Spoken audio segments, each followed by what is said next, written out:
nous avons tous suivi l'arrivée de représentants des Nations Unies au Congo, M. François Fall, qui est le Guinéen, qui est arrivé à Brazzaville, qui est allé rencontrer les institutions de Sassou, hein, donc du système de démocratie. Il a rencontré Mbéry Martin, qui est le patron du service que Sassou a mis en place, l'organe dialogue de Sassou. Il a rencontré Pascal Satima Biala, qui est le chef de l'opposition nommé par Sassou, vous voyez, chers amis.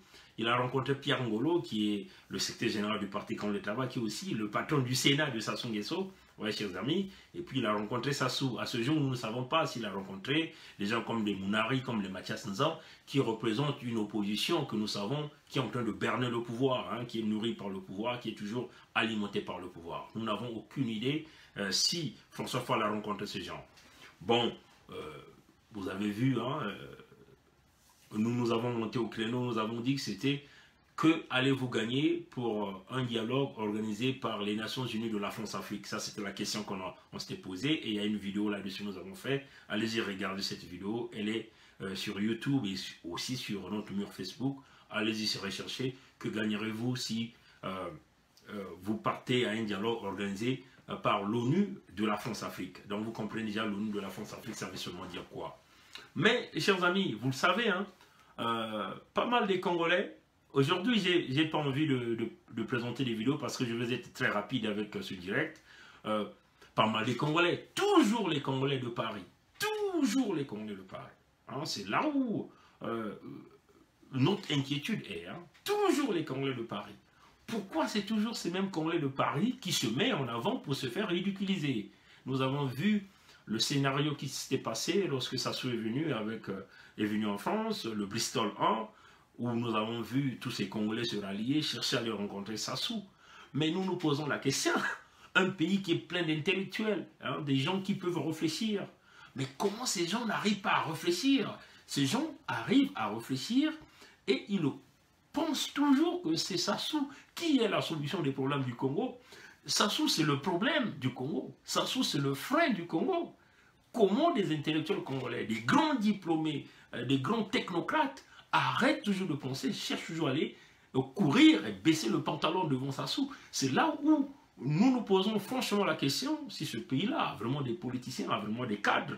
Parce qu'on ne peut pas comprendre qu'un pays de 4 millions d'habitants, tous les cadres, tous les compatriotes ont arrêté de penser, continuent toujours à suivre l'homme qui représente le véritable problème pour le Congo-Brazzaville.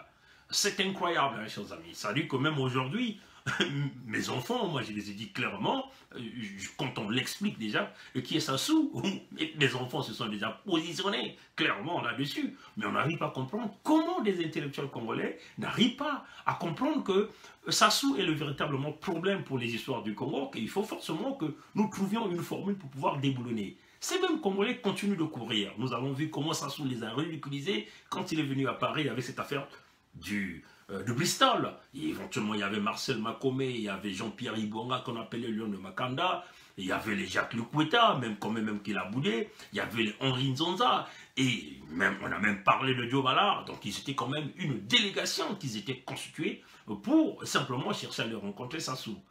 Mais tenez, chers amis, vous avez vu François Fall. François Fall, qui vient au Congo, qui va voir les institutions de Sassou Nguesso. Les institutions de Sassou Nguesso. Et tous les Congolais de Paris se sont simplement lancés sur la pas. Nous avons vu plusieurs compatriotes. Je vais citer un nom. Je ne vais pas le dire dans le mauvais sens. Hein. Notre frère Adrien Wabaluku est venu avec une vidéo. Il a dit il faut saisir l'opportunité qu'il a été contacté. Hein, je répète par ses propres mots, par la vidéo qu'il a eu à faire, qu'il a été contacté par les Congolais de Paris. Il a cité pas mal des gens qu'il est tout de suite rentré en contact. Il a cité les Boukadia, il a cité notre frère Roland Nitou, il a cité Papou Gombe. Moi, je vais simplement aller regarder son mur, ou allez-y simplement aller regarder Adrien Wabaluku. Je vais essayer de regarder si je vais essayer de le retrouver. Pourquoi on ne dise pas que nous disons de n'importe quoi, que nous disons des mensonges? Il va falloir que les gens se ressaisissent. Hein, il faut franchement, chers amis, démocrates africains, les amis du monde entier, il va falloir que nous nous ressaisissons parce que notre nation se meurt devant nous. Hein, et nous nous sommes en train de jouer au petit jeu. Et donc, vous avez, allez-y au mur de notre frère congolais, il vit à Paris, il s'appelle Adrien Wabaluku.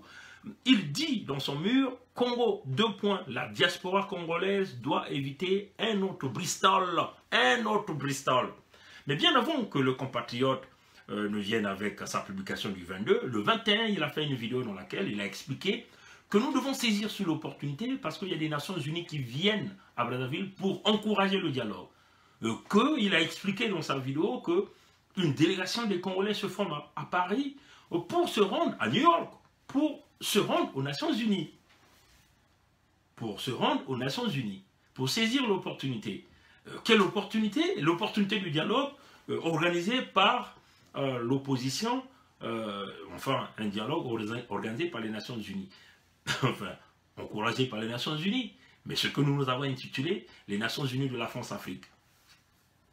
Alors, chers amis, bon, il raconte que dans sa vidéo qu'il a contacté pas mal de gens, les Modestes Boukadi, il y a plusieurs personnes qui sont d'accord pour constituer cette délégation pour se rendre à New York. Mais, chers amis, le lendemain, donc après qu'il a présenté ses arguments, allez-y sur le mur du compatriote Adrien Wabaluku, que moi j'admire beaucoup parce que c'est un compatriote qui a des pensées, qui est ouvert. Hein, donc, moi je suis en contact avec lui, hein, on se discute, hein, on s'échange des idées. Hein. C'est un compatriote que moi je respecte beaucoup. Le 21, quand il a fait sa vidéo, il a présenté ses arguments pourquoi il devait saisir l'opportunité de ces Nations Unies pour se rendre à New York. Donc, Modeste Boukadi a été d'accord pour ce... Et tout le monde, hein, ils étaient d'accord. Bon, nous avons encore vu. Le lendemain, il vient donc avec une publication pour dire il va falloir que nous puissions éviter un deuxième Bristol. Mais qu'est-ce que ce compatriote voulait dire par là?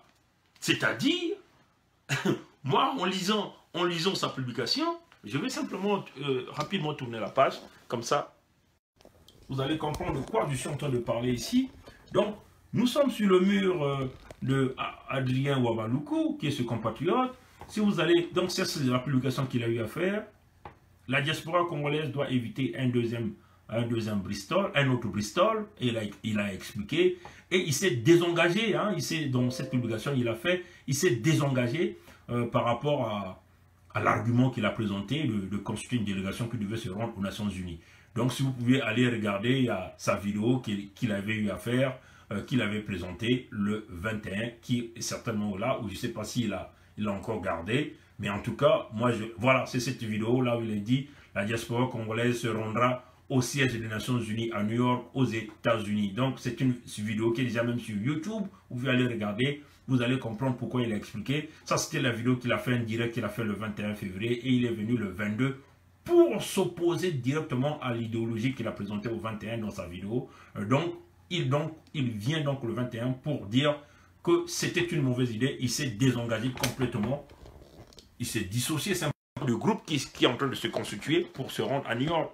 Pourquoi ces compatriotes, nous sommes en train de... Nous avons fait nos systèmes du baie vitrée fonctionnent, hein, chers amis. Hein, nous sommes rentrés en contact avec pas mal de gens. Pourquoi ce compatriote a compris qu'il ne faut pas se rendre dans ce chemin? Il a compris que c'était un piège. Et c'est ce piège que nous avons déjà annoncé quand on a dit que c'était une organisation des Nations Unies de la France-Afrique. Ça, c'est le premier point. Deuxièmement, parmi la délégation qu'ils étaient en train de se former dans les couloirs à Paris, il y a déjà la lutte des égos. Donc, il y a des gens qui se bousculaient déjà à la place de Paris qui devaient être des leaders de cette délégation qui devait se rendre aux Nations Unies. Ils se bousculaient déjà. Qui devait être le leader? Qui devait être le chef?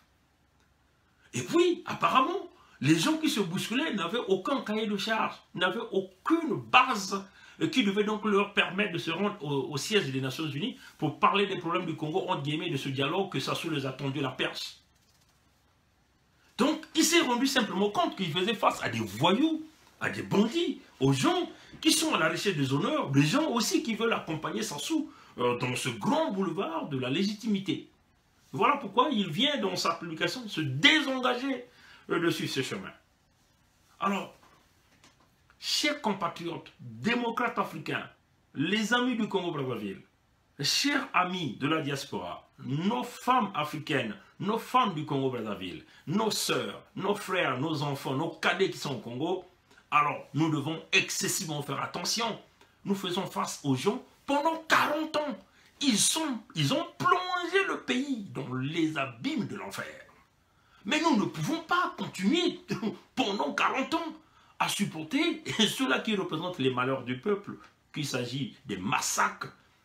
Si vous voyez, parmi ces délégations, la plupart des gens qui sont à l'intérieur, vous les connaissez, hein, ces gens-là qui sont déjà pro-dialogue, ils sont prêts à bondir sur toute opportunité parce qu'ils ne visent qu'une seule chose, les postes, aller accompagner la famille Sassou. C'est incroyable, chers amis. À un certain moment, je deviens furieux. À un certain moment, je réfléchis, je dis, mais qu'est-ce qui ne va pas à ce peuple que personne ne peut vouloir écouter la voix de la raison? Sassou a échoué sur tout le plan. Mais les voyons, on les voit tous derrière les fils de Sassou pour vouloir accompagner ce fils à devenir le prochain président du Congo. Mais ça ne va pas du tout, chers compatriotes démocrates africains. Au lieu que les Congolais cherchent des stratégies à toucher l'intégrité physique, je répète, de toucher l'intégrité physique de ceux-là qui affament le peuple, ceux-là qui tuent le peuple, ceux-là qui pillent les richesses du Congo. Éventuellement, ce fils Sassou, qui est l'un des gens qui ont bâti des stratégies pour affamer le peuple congolais, pour massacrer le peuple congolais, mais le peuple congolais continue de leur dérouler le tapis. Alors, chers amis, nous sommes en train de chercher des partenaires, et on le dit d'une manière claire. Que ces partenaires soient des Chinois, des Russes, des Américains, des Canadiens, des Français, des Anglais, des Africains qui veulent nous aider à briser ce clan qui a tué le Congo, qui a brisé le Congo, nous allons travailler avec ces partenaires. Parce qu'on ne peut pas accepter ce qui est en train de se passer au Congo. Le pays se meurt. Mais tout le monde est là, ne vise que 2021, alors que ceux-là qui ont pillé le Congo, qui ont brisé le Congo, sont toujours là. Voilà. Donc, nous tenons forcément à dire au peuple congolais, attention à cette perche des Nations Unies, de la France-Afrique. L'objectif, c'est de maintenir Sassou. Sassou, c'est le préfet de la France. Il ne va jamais aimer le peuple congolais. Il a dit à la conférence nationale qu'il assumait. Assumer veut dire que vous l'avez ridiculisé. Il connaît maintenant que le peuple congolais, le Congo ne l'a jamais aimé. Il doit briser ce Congo. C'est ça, Sassou. Il a dit qu'il assumait. Et quand il assumait, il a eu l'opportunité de revenir. Et il vous montre toutes les couleurs aujourd'hui. Parmi ces couleurs qu'il est en train de vous montrer, éventuellement, s'attaquer même aux gens qui l'ont ramené au pouvoir. Vous voyez comment Sassou est en train de ridiculiser le monde. Le général Mokoko, un homme respecté, même pendant la conférence nationale, mais Sassou l'a humilié. Ils l'ont mis devant un procès. Il le condamne à 20 ans. Prenons le cas de Dabila, l'un des concepteurs du système d'oyocratie, c'est-à-dire détruire le Congo, piller le Congo, rendre le Congolais le plus pauvre au rang du mendiant numéro 1. Sassou l'a humilié. Il est venu là devant les micros comme un petit enfant. Eux encore, ils ont été humiliés, ils ont eu la chance. Mais il y a des gens comme Adoua, Sassou les a assassinés. Il y a des gens comme des Ntsuru qui étaient sur le front pour combattre pour Sassou. Sassou les a tous éliminés. Et la liste, elle est longue. Les Willy Mantsanga aujourd'hui ne sont plus en vie. Les Tisters qui ont cédé le poste pendant l'assassinat de Mareng Babi. Aujourd'hui, ils ne sont plus en vie, empoisonnés. La liste, elle est longue, chers amis. Et aujourd'hui, nous en sommes où? À Okombi Salissa.